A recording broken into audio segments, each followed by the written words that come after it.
Depression and Suicide in Adolescence, presented by Lori Haller, Kendra Patrick, and Addie Snyder.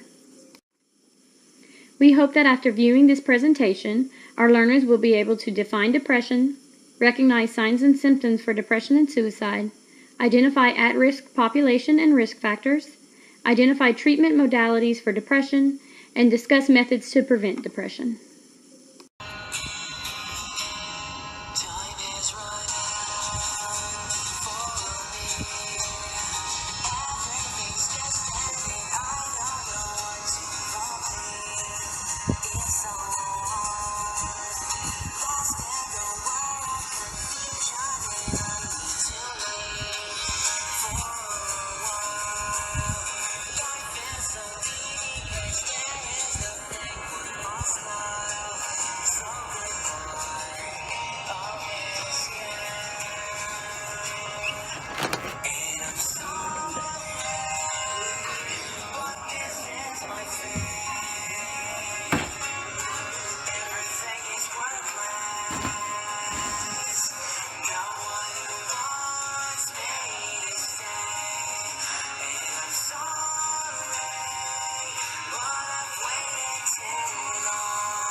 Depression is a mental illness characterized by dysregulation of mood. Mood dysregulation is a characteristic of multiple mood disorders and can include depressed mood, elevated mood, or a mixture of both. In this presentation, we will focus on major depressive disorder, which is only characterized by a depressed mood. It is important to remember that depression is a serious illness that affects millions of people in the United States, and it can lead to very serious symptoms if left untreated. One of the most serious symptoms of depression is suicide. When defining suicide, we look at 5 different definitions of suicidal behavior. The first is suicidal ideations. These are direct or indirect thoughts of suicide or self-injury without definite intent. This is a person with thoughts of wanting to die or thoughts of not wanting to wake up, but with no intent to actually kill himself. And the next is suicide threats. These are direct verbal or written threats of suicide with intent to complete suicide, but with no action present. This is a person who intends to act on his thoughts of wanting to die, but with no plan of action at that point. The next is suicide gestures. These are self-inflicted actions that result in minor or no injury. This is a person that did not expect or intend to die due to these actions, but wanted others to interpret these actions as suicidal.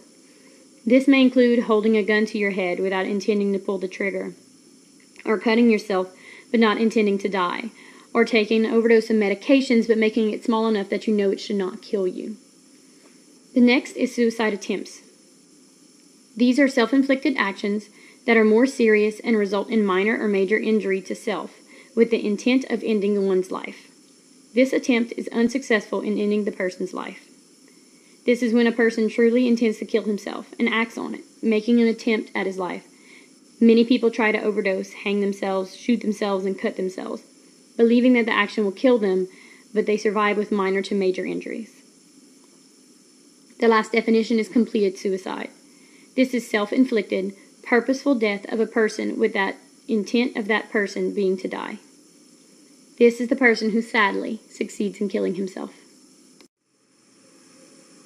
Today we use the DSM-5 for diagnosis of mental disorders, but we would like to show a comparison of the changes made for the diagnosis from the DSM-4 to the DSM-5.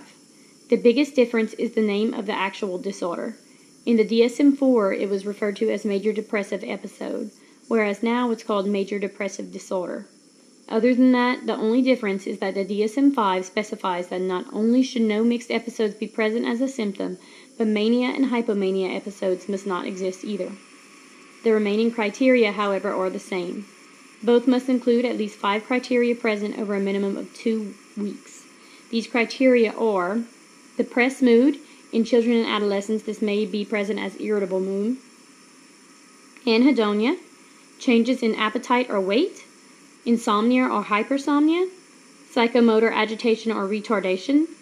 Fatigue or loss of energy. Feelings of worthlessness or excessive guilt. Poor concentration, and recurrent thoughts of death or suicide. These symptoms, as stated before, do not meet criteria for a mixed episode. They should show no evidence of mania or hypomania episodes. They should cause significant distress or impairment in functioning, and they should not be due to the physiologic effects of substances or any other medical condition, and they should not be better accounted for by bereavement or grief. In 2015, about 15 million adults and 3 million adolescents were affected by depression in the United States. The 1-year prevalence rate for depression is 4 to 5% in mid to late adolescence. It is the second to third leading cause of death in the adolescent age group. It is highest in low-income and middle-income countries. Children who have parents that are diagnosed with depression are 3 to 4 times more likely to be diagnosed as well, compared to those whose parents do not have a diagnosis of depression. Adolescent suicide rates are actually the lowest compared to all age groups, with the highest rates of suicide belonging to the age group of 85 years and older. Suicide is more prevalent in Caucasians, followed by American Indians, with African Americans having the lowest rate of suicide. What is interesting is that females attempt suicide 3 times more than males. However, males complete suicide about 3.5 times more than females. In 2014, suicide was the second leading cause of death in adolescents, with 425 deaths among children ages 10 to 14, and a significantly higher number of 5,079 deaths among teens aged 15 to 19 years old. Be aware of family history of suicide as well, as it is identified as a risk factor of developing suicidal thoughts and behaviors. Changes go on in the brain that cause depression and suicidal thinking, and we use these changes to guide our treatment. Decrease of neurotransmission in monoamine neurotransmitter system of norepinephrine and serotonin are believed to be responsible for depression, as well as hyperactivity in the amygdala and the HPA axis. Suicide is also believed to be caused by irregularities in the serotonin system, with changes in the brain's ability to manufacture and utilize serotonin, and changes in serotonin transporter binding, indicating serotonin hypofunction. Major depressive disorder in adolescents typically presents in primary care and is undertreated. Based on a national survey, 40% of teenagers in the United States with major depression or persistent depressive disorder are not being treated. Depression can cause functional impairment in social relationships, school functioning, and daily responsibilities. Depressed adolescents have an increased risk of engaging in risky behaviors such as promiscuity. Examples of academic or social sequelae that trigger new episodes of depression include social withdrawal, interpersonal dysfunction with teachers, family, or peers, academic failure or school avoidance, seeking reassurance excessively, negative attributions about the perceptions or intent of others. In the initial evaluation of a patient with depression, you should assess the psychiatric and general medical history of the patient, conduct a mental status exam and a physical exam, and result-focused laboratory tests like a CBC, CMP, urine drug screen, and thyroid panel. Abnormalities in these labs may indicate a medical comorbidity that may be the cause of the depression, and therefore you would need to treat that. We've also provided a list of screening tools that can be used to assess and score patients for depression. When assessing risk of suicide, there are 4 questions that need to be answered. Is there an imminence, which means is there a likelihood that the person will commit suicide? The provider does not have the ability to really answer this question until the rest of our questions are answered as well. So next is there an intent? Does the person intend on taking action to kill himself? Thoughts of suicide with no intent to act is a lower risk. It still requires treatment, but it's not necessarily an imminent crisis. Be aware that there are two kinds of intent. There's conscious intent, which is, of course, a conscious awareness of the intent to kill yourself. But patients may also have an unconscious awareness of intent in which he may participate in high-risk or dangerous behaviors that could result in death. The next question is there a plan of action? Does the patient have a plan of what he will do to kill himself? Finally, we need to assess if there is an availability to means. Does the patient have the tools needed to carry out his plan? Guns are used in about 50% of completed suicides. This is why it is important when assessing these patients to ask if there are guns in the home or if they have an availability to a gun. Another common means used is dangerous medications that person can use to overdose. The availability of this should be assessed as well. So during assessment, it's really important to look at risk factors as well. So this is just a list of depression and suicide risk factors. For depression, there's psychosocial stressors such as bullying, which is what we used in our case study with London, low birth weight, exposure to abuse, early loss, or neglect, family history of depression and anxiety in first-degree relatives, family dysfunction, gender dysphoria and homosexuality, traumatic brain injury, difficulty coping with stress, chronic illness, history of anxiety, substance use, ADHD, ODD, or learning disabilities. And risk of suicide can be ages 15 to 24 and 65 and older, and as we saw earlier, ages 85 and older with the highest rates of suicide. Sex, women with higher rates of attempts, men with higher rates of completion. Race and ethnicity, rate is twice as high for Caucasians. Physical and emotional symptoms, suicide plan, history of previous attempts, family history of suicidal behavior, social support and resources, recent loss, medical issues, substance use, and impaired cognition. Put your makeup on, get your nails done, curl your hair, run the extra mile, keep it slim so they like you. Do they like you? Get your sexy on, don't be shy, girl, take it off. This is what you want, to belong, so they like you. Do you like you? You don't have to try so hard. You don't have to give it all away. You just have to get up, get up, get up, get up. You don't have to change a single thing. You don't have to try, try, try, try. You don't have to try, try, try, try. You don't have to try, try, try, try. You don't have to try. You don't have to try. We're now going to look at treatment for depression. Combination therapy has been proven to be the best treatment, a combination of medications and psychotherapy. Our gold standard for treatment is going to be medications and cognitive behavioral therapy. It is important with all patients, but adolescents in particular, to collaborate with family as well as the patient for care. Parents should be able to weigh in on risks and benefits of the treatment chosen. For moderate to severe depression, initial treatment should begin with combination therapy of pharmacotherapy and psychotherapy, while in patients with mild depression, psychotherapy alone should be tried first. Then, if there's no response to the psychotherapy after 6 to 8 weeks, antidepressants can be initiated. Our first line of treatment is usually selective serotonin reuptake inhibitors, or SSRIs. These include Prozac, Zoloft, Lexapro, and Effexor. You want to try not to use tricyclic antidepressants unless the patient does not respond to other medications, because they tend to have limited benefits compared to more adverse effects. If psychosis is present, then we do need to treat with an antipsychotic. In some adolescents, bipolar disorder can be present solely as depression, because they have not experienced a hypomanic or manic episode yet. Make sure to monitor for manic behaviors after initiation of antidepressants, because this is usually an indication of bipolar disorder.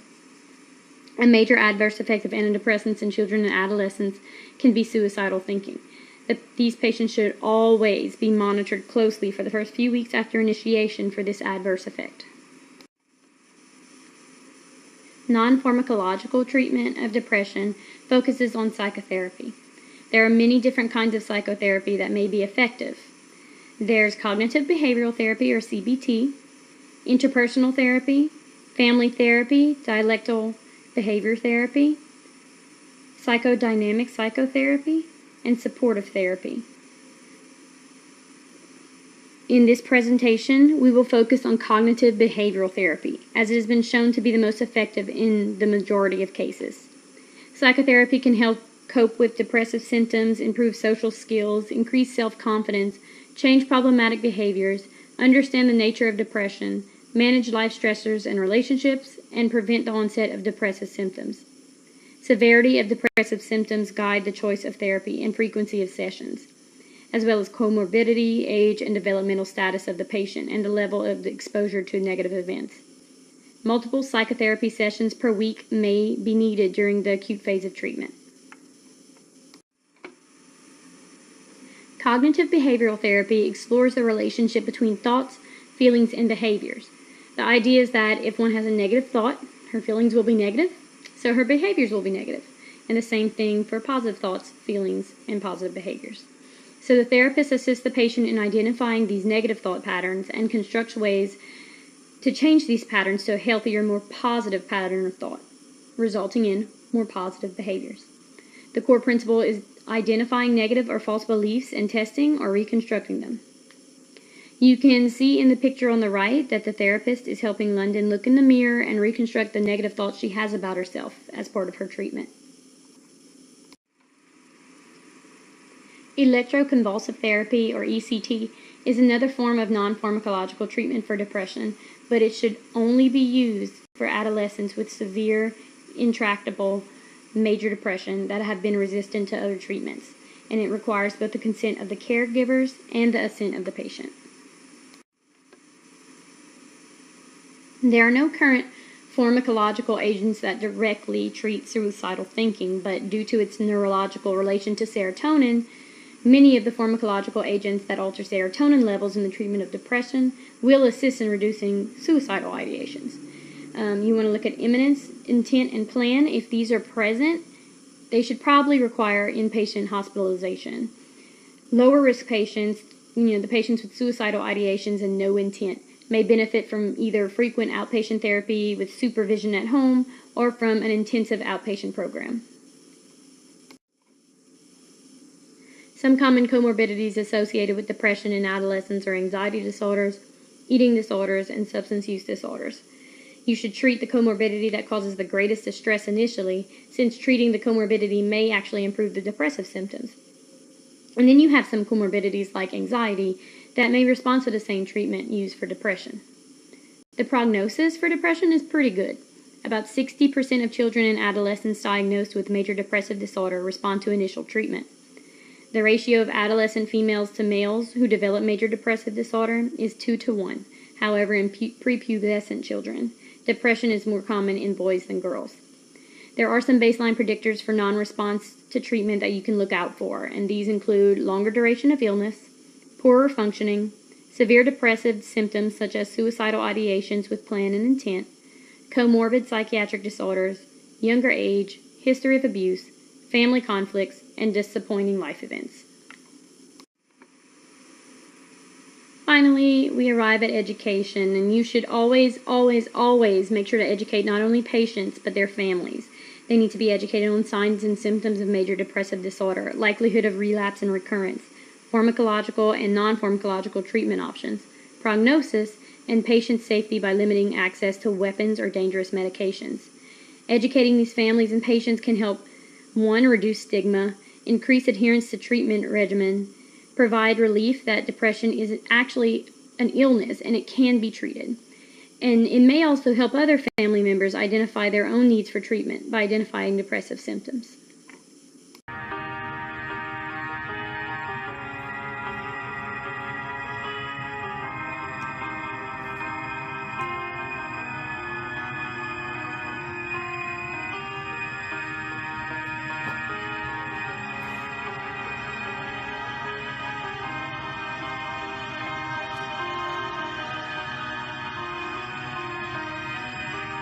Every day. It's so wonderful, then suddenly it's hard to breathe. Now and then I get insecure from all the pain. I'm so ashamed. I am beautiful, no matter what they say. Words can't bring me down. I am beautiful in every single way. Yes, words won't bring me down. Oh no, so don't you bring me down today.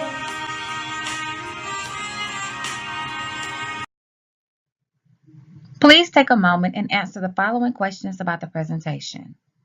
Do you feel the course objectives were explained clearly at the beginning of the presentation? Did the content in the presentation increase your knowledge? Was the content easy to follow? Please rate the quality of the videos and content. Would you share this video with someone else? And finally, if you had a family member or a friend who was depressed and suicidal, what would you do?